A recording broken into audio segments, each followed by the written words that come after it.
Right now, from KTAB News, your local election headquarters, this is Big Country Politics. Thanks so much for being here for Big Country Politics. I'm Travis Ruiz, and we do start our broadcast with our eye on education.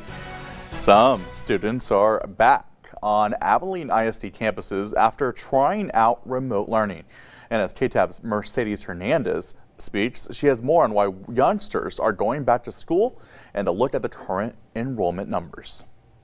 Our enrollment in AISD is 15,625. Superintendent Dr. David Young says enrollment is slightly down this school year, with just under 1,000 students no longer enrolled at AISD. It is 906 students less than the same day of school, so the 12th day of school last year. However, this number, when compared to last week's enrollment, actually shows a higher retention rate of students. That difference was more like 1,100. The gap is going the right direction. However, the gap is still significant. A number that is slightly down, though, is how many students are participating in remote learning. There's been a good chunk of students come back. Dr. Young says some families have returned their children to in-person instruction, citing that physically being in the classroom was better for their child. Parents that I personally have talked with have said we just could not support our kids to the degree that they need to be supported. When asked how teachers were handling the task of instructing in person and online so far, Dr. Young thanked them for their patience and asks anyone that knows a teacher to do the same. You know, teaching was not an easy gig prior to all this, and all we have done is ratchet up the degree of difficulty. For Big Country Politics, Mercedes Hernandez, KTAB News. Yeah, absolutely right. A big shout out to our teachers. In light of recent positive COVID-19 cases at Abilene High, Cooper, and one AISD center, Dr. Young said the district is continuing to do all it can to prevent the spread of the virus. Moving now to our eye on crime here on Big Country Politics. There have been no criminal trials in Taylor County since March. And as cases continue to pile up, clerks are trying to find a way to resume session while keeping everyone safe. And the answer, as our Jessica Rank found out, is in some larger spaces around town. During fair season, the Taylor County Expo Center is all about rides, food, and competition.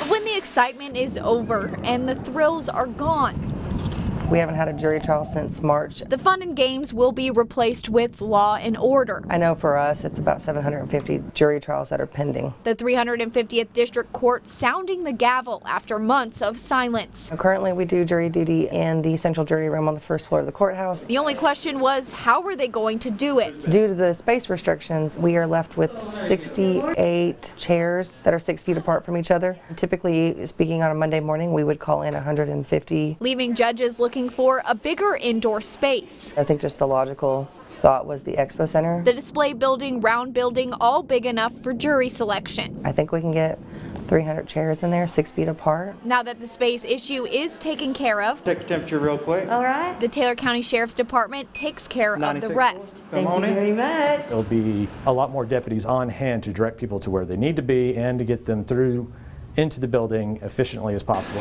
For now, we're still enjoying the fair. Never thought I'd have to do this in all my years. But soon others will finally be getting a fair trial. Technology's come a long ways, and it's amazing to me that I can pick up jury and take it somewhere else. In Abilene, with coverage you can count on, Jessica Rank, KTAB News. All right, and if courts do get the green light, trials will begin in October.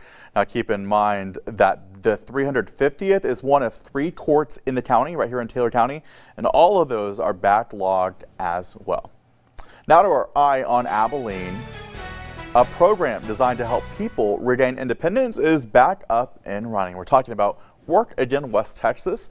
It was shut down by reaction to the coronavirus, and as KTAB's Danica Hill reports, it's back. They got shut down for the COVID thing, and now we're back. Charles Heatherly between jobs using the Work Again West Texas program to get him back on his feet. There's a lot of benefits to the job. You get to see a lot of things, meet people. We get out here at about 8 a.m. It's a part-time job, 2 days a week, and the task is simple. Where they are going around downtown and cleaning up trash and making it a prettier place. The skills are essential. It's successful. We've literally been just doing it for a week, and we already have one that is about to have a job. The 6-month program, sponsored by Goodwill West Texas, is designed to be a resume builder. Give them a background, a history that they can use on resumes and say, hey, you know, I worked here, I did this, and they can speak for me. Since the relaunch of the program, Goodwill West Texas career specialist Andre Gwynn has worked hand in hand with the participants. We get to learn a lot about each other, and we get to find a commonality between, you know, our life stories. And we all need to be productive members of society, and I think we should be able to offer everybody the opportunity and the chance to contribute. A rewarding experience helping our neighbors find work again. People can go in there and he'll, you know, doctor up your resume, you know, make you look good. So it's, yeah, a lot of resources at Goodwill. In Abilene, with coverage you can count on, Danica Hill, KTAB News. What a great program there. All right, Work Again West Texas was launched last year, and Goodwill says if you or someone you know might benefit from the program, just give them a call. We have a link to Goodwill on our website, you know by heart. It's bigcountryhomepage.com. We're just getting started here on BCP, and still to come, an exclusive interview with Abilene Mayor Anthony Williams. He's now recovered from COVID-19. Hear about his journey. We're back in 2 minutes.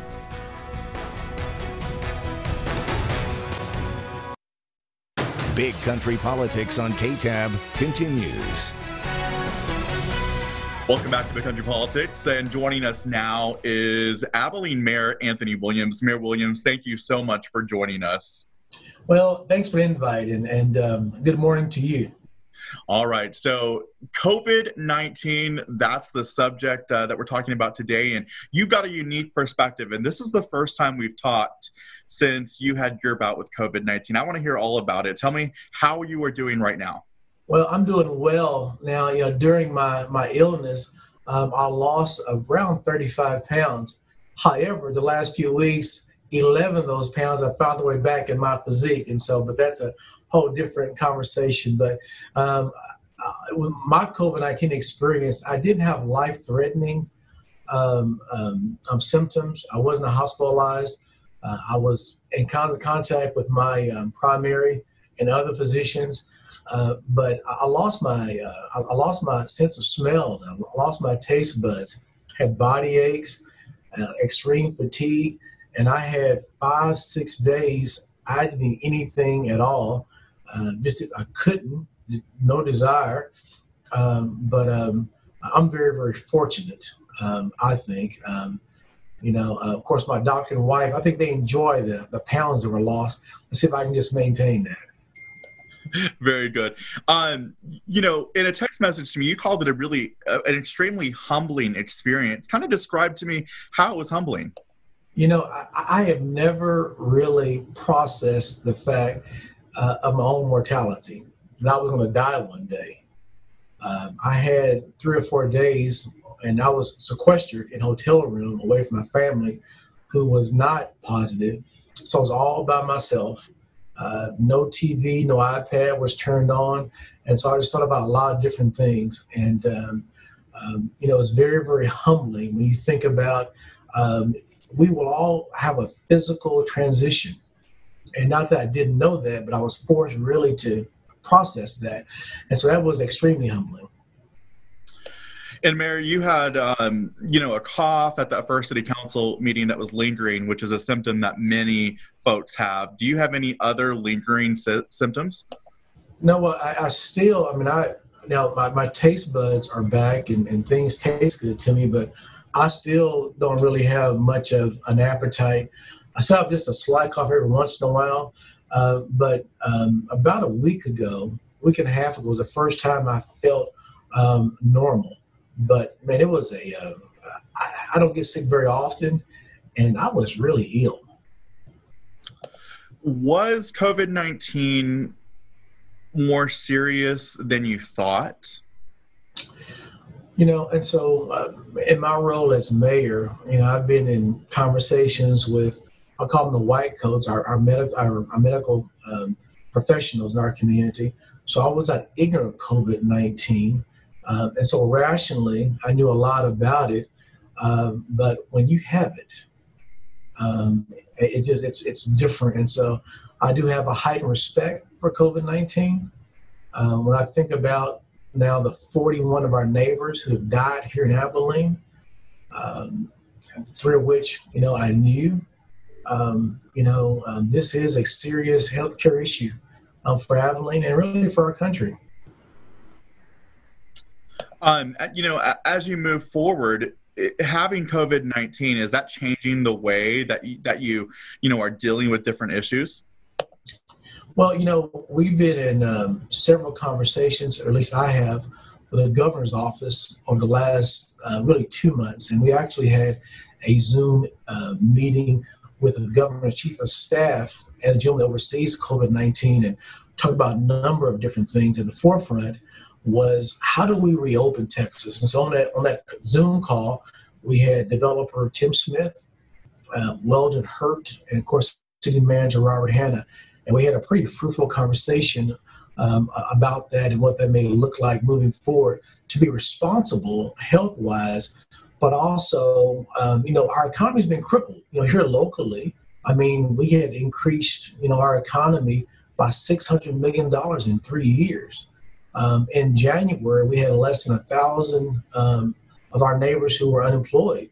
That rose to 10,000 in early summer, and we're still struggling. So we had some conversation. What does that look like? And we have upcoming resolution. We're going to talk about putting that together, and we want to make a statement, but we want to be respectful, but we want to be sure that we articulate the things we think is best for Abilene. And what we think is best for Abilene, we want in a very responsible way to think about putting our citizens back to work, allowing our risk takers to resume business and continue to grow this community. A number of things are important, but at the forefront, economics leads, because when a man or a woman, a family, when they have a good paying job or earn a good living, that family has dignity. And when they have dignity, that family, that individual, that mom or dad, didn't engage differently than they would without that dignity. We need more dignity in Abilene, Texas. And so our economy is important. And Mayor, we'll talk about kind of that resolution in just a second, but, I want you to be able to give, the residents of Abilene, what's your message right now? You were in a very unique position. You are a mayor of Abilene, obviously, and you experienced COVID-19. So you're the first person to realize that this is real, right? Yes. And so, you want to be smart. We know we should be washing our hands and not touching our face and using sanitizer. Because I think that, for a lot of us, late spring, early summer, our numbers had come down and we were done with COVID-19. The problem was COVID-19 was not done with us. And so we want to continue just to be wise and smart in regards to COVID-19, because until there's a vaccination or another cure that's available, it's going to be with us. And so we want to be wise, but also those people that are hurting financially, to know that we're working in ways, we're in a very responsible way. We can work with the governor and reopen the state and reopen Abilene, Texas. All right, very good. And Mr. Mayor, we'll continue our conversation with you in just a few minutes. We'll be talking more about the current issues in the city. We'll be right back. Big Country Politics on KTAB continues. And welcome back to Big Country Politics. We're joined by the Honorable Mayor Anthony Williams here in Abilene. Mayor, thank you so much for staying with us. Thank you, Travis. Absolutely. All right, let's kind of talk. We had a pretty controversial issue in a city council meeting recently, and that's dealing with the future of the T&P warehouse. You guys, the city council ended up deciding that the T&P warehouse goes to Charlie Wolf, which in turn will become a restaurant. Talk to me a little bit about your thoughts on that issue. Well, of course, we have 4 or 5 issues every year that make headlines, and this was one. On the onset, I supported, awarding TNP Lane to Charlie Wolf because he had a higher bid. But I understand the other side in trying to continue the good work the chamber has done in regards to trying to cultivate an environment here that makes it more enticing for investment for the private sector. But I do think the council made the correct decision, and that is awarded to Mr. Wolf. And I'm hopeful that Mr. Wolf, like others that have made the investment in downtown Abilene, will be successful. It's good for Abilene. It's good for our efforts. Tourism in this community has always been a significant part of our city's business plan. And I think certainly having additional venues adds to that, allows us to be more successful. While a lot of other cities, Mayor, are talking a lot about COVID, and we certainly are, this was a headline about, either way you look at it, about Abilene growing and about Abilene getting new development. What do you think that says about Abilene? I love an opportunity to have conversation other than COVID-19. And when you think about, another $1 million being invested in Abilene, in the downtown area, and then when you think about an additional employees being hired and businesses created, that's a good thing for Abilene, Texas. Prior to COVID-19, we had an economy of almost $7.3 billion. And so I would love to resume those conversations about the growth of Abilene and how that would mean for our citizens. Talking a little bit about downtown, kind of one of those big things that everyone's thinking about is that downtown hotel. Is there any update about the groundbreaking of that? Well, of course, for the downtown hotel, that's a $44 million private sector investment. And so without the private sector investing $44 million, the hotel will not come to be. Because of the disruption of COVID-19 in the marketplace, that's pushed that back a great deal. I still think it will come to be, but a number of investors are waiting for the outcome of the election in November, as well as a vaccine being announced. I think those two things hand in hand will allow us to resume those conversations about bringing the hotel to fruition. All right, very good. Let's talk a little bit about that resolution that the city and the council are drafting. You want local control, right? You want to be able to see some of these businesses reopen safely, right? Yes, and I think, I appreciate the governor and the position he's in, but we're not Bexar County. We're not Travis County.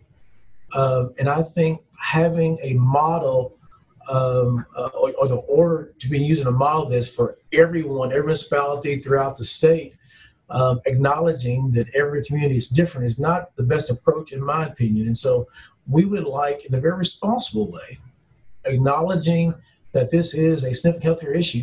I know that personally, but we want an opportunity to be able to map our own way. And when I communicate with the governor's office, that doesn't mean that he can put in parameters.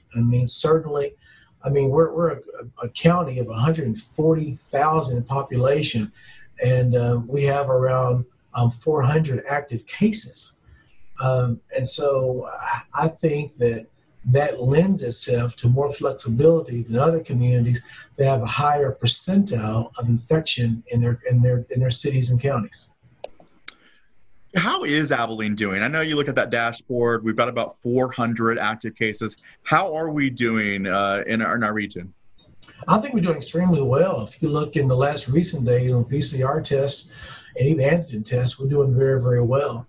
There are some concerns about Mesa Springs. We read some information just moments ago about Mesa Spring having 19 total actives. That's a significant percentage of the residents there. Now 19 is employees and residents.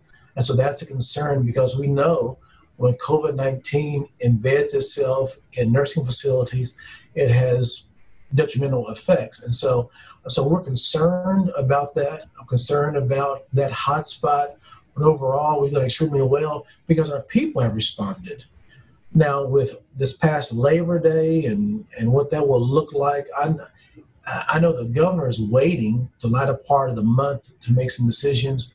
And I think by the latter part of the month, we will know, not just in Abilene, really statewide, where we're at. All right, very good. So overall, Abilene's economy, you talk about the 10,000 people who are without a job.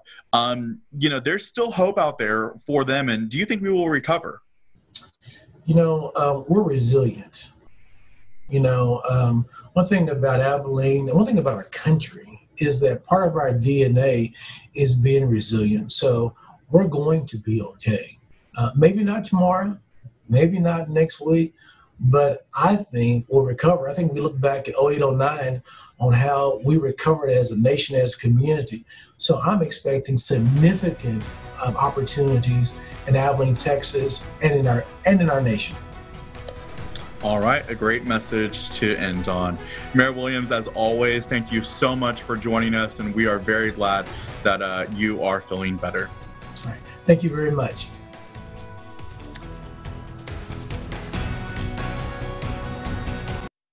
Big Country Politics on KTAB continues. We love to honor our heroes and first responders. That's exactly what the Kiwanis Club is doing. Usually they're in person. For the last 13 years, we are so sorry we could not be there today. Former Abilene Police Chief Melvin Martin with Kiwanis Club of Abilene honoring first responders with an award in his name from home. I have COVID. My wife and I both came down with COVID last week. But it didn't stop him from continuing tradition, honoring a group of people instead of just one, only done twice before. One of those times being after the Texas fires of 2011. So actually, we just wanted to honor everybody that had been involved in the fight in the pandemic at the local level. Each department getting their due recognition, like Hendrick Health System. To be on the front lines, especially when you hear everything in the news and the lack of PPE, and there's no telling what kind of PPE stories they have. Even the mayor adding his compliments. No place else in this country you could have a rally like that and our chief law enforcement officer of this city leads that conversation. Because there just wasn't a pandemic to cover with racial tensions rising in the nation. That we are better together. And I think that this is a good representation of that. Annette Lerma saying through all the COVID confusion, it was relying on each other that helped keep a clear path.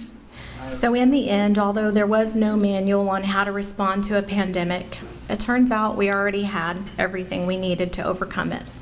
Each other. In Abilene with coverage you can count on, Kevin Clack, KTAB News.